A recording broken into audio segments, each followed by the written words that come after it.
Well, speaking of running, the pandemic left people all across the world with a little more time on their hands, and it inspired some to take on new journeys. Micah Meyer is on a mission, and that mission is bringing him through North Mississippi.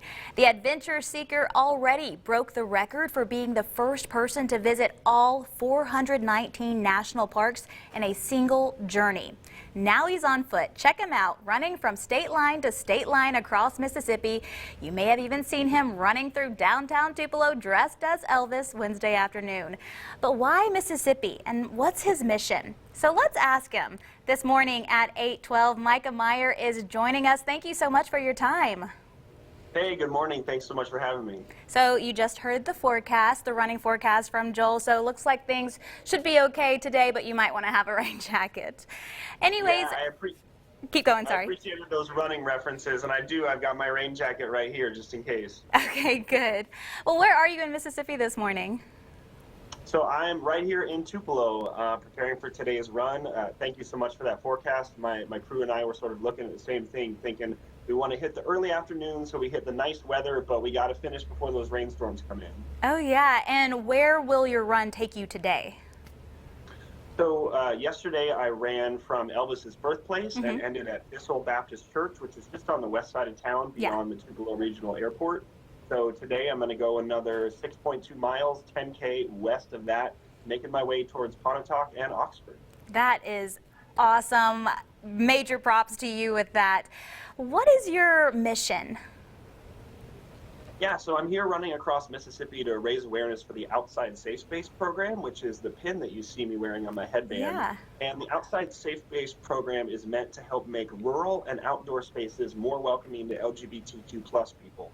The outdoors have a history of being unwelcoming to LGBTQ plus people, and the goal is that with this little pin or a sticker, allies can wear this symbol as a way to say, you know, I'm somebody who accepts you as you are. You can be your authentic self around me, even if you're in an area, a space, a place that often is known as being unwelcoming. I'm someone who appreciates you as your authentic self, and I want you to feel welcome.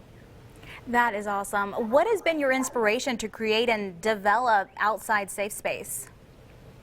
So when I was on that 3-year National Parks World Record journey that you mentioned, I started it and I hid the fact that I was gay. I went back into the closet essentially because I thought that's what the outdoorsy culture expected of an adventurer.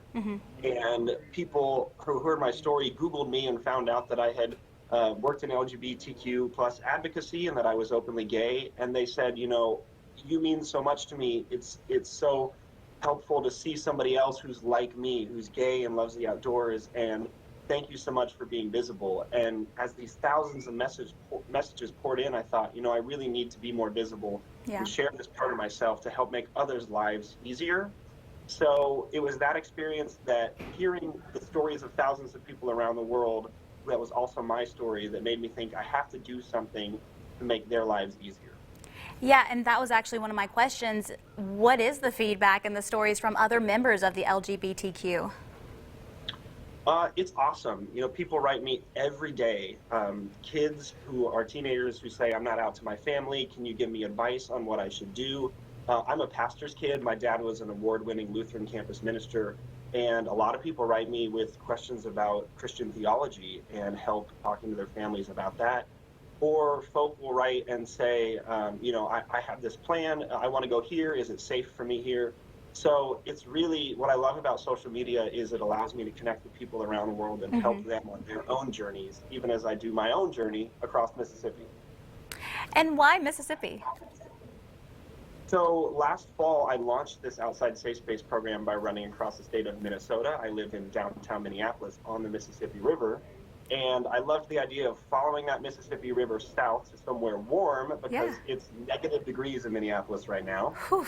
And also I asked my followers, I said, where do you think this outside safe space is most needed? What's the most anti-gay state in America? And they voted Mississippi. So we're down here to investigate if that's true, to see if that really is the case, or if Mississippi is more welcoming than people give it credit for. And I'm excited to explore that over a month of running across the entire state. Well, I'm excited for you. What has your experience been like so far? It's been a mixed bag. When I ran across Minnesota 4 miles into my run, somebody yelled a gay slur at me out the window, and that has not happened in Mississippi. Okay, good. At the same time, I've gotten reactions from people who seemed to really love what I was doing, and then once they found out why I was doing it, they weren't happy.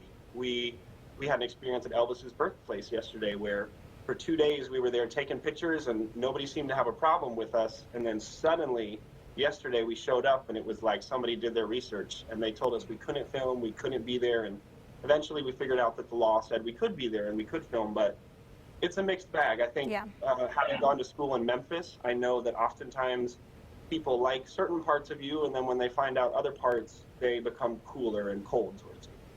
I gotcha. Well, Micah, thank you so much for joining us this morning. Before we go, if people want to keep up with your journey, how can they do that? Yeah, so the best way is to find me on Instagram. My social media is at Micah Meyer. Just type in my name, Mikahmeyer, and every day I'm posting updates, photos from Mississippi, all the way from Tremont to Tupelo to Tunica, where I'm ending on February 28th at Horseshoe Casino. In fact, if you want to be there live to cheer me on as I cross the border into Arkansas, you can go to my website, micahmeyer.com, Mikahmeyer, and there's details there about how you can be there to help cheer me on as I run through that Horseshoe Casino parking lot and jump over the border of Mississippi into Arkansas. Well, that is so exciting, Micah. Thank you so much for joining us this morning. We're happy to have you in Mississippi. Thanks for having me. Look forward to seeing all of you out there on the road.